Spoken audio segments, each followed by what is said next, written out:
तिन्ही चिन्ह हाताचा पंजा हे आहे। आणि मी माझ्या वतीनं महाविकास आघाडीच्या वतीनं आपल्याला विनंती करतोय की येणाऱ्या 7 तारखेला त्या मशीन मध्ये हाताचं चिन्ह जिथं दिसतंय त्याच्या समोरील बटन दाबून या सगळ्या उमेदवारांना चांगल्या मताने विजयी करावं आणि आपण ते कराल हे अशा अपेक्षा या ठिकाणी बाळगतो।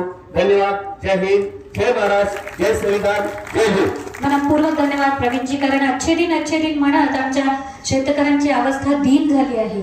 अच्छे दिन म्हणत आमच्या शेतकऱ्यांची अवस्था दीन झाली आहे आणि ही थांबवायची असेल तर आता आपल्या या पंजाला मजबूत करा हा संदेश छान त्यांनी दिलाय। यानंतर स्थैर्य, शौर्य आणि धैर्य, स्थैर्य, शौर्य आणि धैर्य या तीनही गुणांचा सुरेल संगम असणारं व्यक्तिमत्व आपल्या महाराष्ट्र राज्याचे लाडके माननीय विलासरावजी देशमुख यांचा वसा आणि वारसा चालवणारे आपले धीरज भैया येतात। त्यांना मी विनंती करते त्यांनी मनोगत व्यक्त करावं।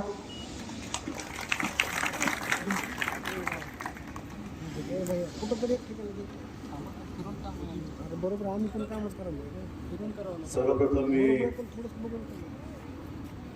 महाराष्ट्राचा आराध्य दैवत छत्रपती शिवरायांना वंदन करतो।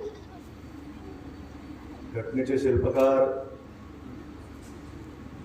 बाबासाहेब आंबेडकर यांना अभिवादन करतो। होऊ घातलेल्या जिल्हा परिषद व पंचायत समिती निवडणुकांसाठी आज आपल्यामध्ये महाराष्ट्र राज्याचे प्रदेश अध्यक्ष हर्षवर्धनजी सपकाळ साहेब, ज्यांचं आत्ताच आपण मनोगत ऐकलं, ते आपले लाडके भोयराचे आमदार प्रवीणजी स्वामी, धाराशिव जिल्ह्याचे जिल्हाध्यक्ष धीरजी पाटील, व्यासपीठावर उपस्थित आपले सर्व मान्यवर, गणाचे उमेदवार महेशजी देशमुख आणि त्यांच्यासोबत आमचे बाकीचे महाविकास आघाडीचे सर्व उमेदवार, आज आपण धाराशिव जिल्ह्यामध्ये ही सभा घेतोय। अनेकांनी काँग्रेसचं काय होईल, काँग्रेस काय आहे, काँग्रेस मुक्त भारत करायचा आहे, अनेक जण प्रयत्न करतात। गेली 10-12 वर्ष आपण तेच ऐकतोय, पण ते जेवढा जोर लावायला लागले तेवढ्या चांगल्या पद्धतीनं काँग्रेस परत एकदा उभारी घेत आहे।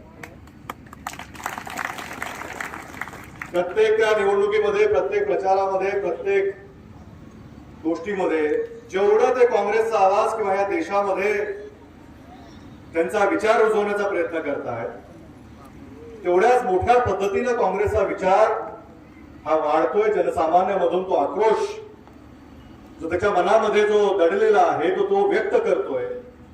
प्रत्येक लोकशाहीच्या मार्गाने प्रत्येक येणाऱ्या निवडणुकीमध्ये लोक काँग्रेसच्या बाजूने आपली ताकद उभी करतायत। आणि आमच्या सगळ्याच वक्त्यांनी सांगितलं की मोहन, आपण राज्यभरात जर पाहिलं तर निवडणुका न लावणे, निवडणुका न घेणे, मतदार याद्या चोरी करणे, ह्याच्यावर जास्त काळ भाजपचे लोक काम करतात। मजबूत संघटना आदरणीय राहुलजी गांधी, मला आज इथं आवर्जून आपल्याला सांगावं लागेल की राजीवजी सातव असतील, हर्षवर्धनजी सपकाळ असतील, राहुलजी गांधी यांच्या नेतृत्वाखाली युथ काँग्रेस म्हणूनही तयार झालेली फळी आहे। हर्षवर्धन सपकाळ साहेबांना जिल्हा परिषदेचं अध्यक्षपद, आमदारकी याचा अनुभव आहे आणि कार्यकर्त्यासाठी विचारधारेवर जो काम करणारा असेल त्याच्यासाठी सर्वतोपरी प्रयत्न करण्याचं काम हर्षवर्धन सपकाळजी करतात। आणि मला आपल्याला खात्रीपूर्वक सांगावं लागेल, आपण महेशला जर इथं निवडून दिलं तर हर्षवर्धन सपकाळ साहेब त्याला राहुल गांधींच्या टीम मध्ये घेतला राहणार नाही, हे आपण इथं लक्षात ठेवतो। येणाऱ्या भागामध्ये आपल्या कार्यकर्त्यांची ताकद वाढवण्याचं काम हर्षवर्धन साहेब करणार आहेत।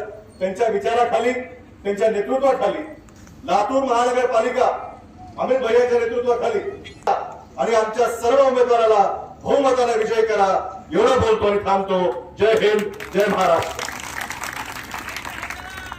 मनपूर्वक धन्यवाद भैया। कारण तुमच्या नावामध्येच धीरज आहे आणि जेव्हा त्यांनी इतकं छान सांगितलंय तेव्हा विजय आपलाच आहे। 9 तारखेला गुलाल उधळायला इथं सगळ्यांनी यायचंय। कारण एकदा परत म्हणूयात, महेश भैया आप आगे बढ़ो। आणि इतकं छान असं मनोगत धीरज भैयांचं झाल्यानंतर आता पुन्हा मंच यांच्या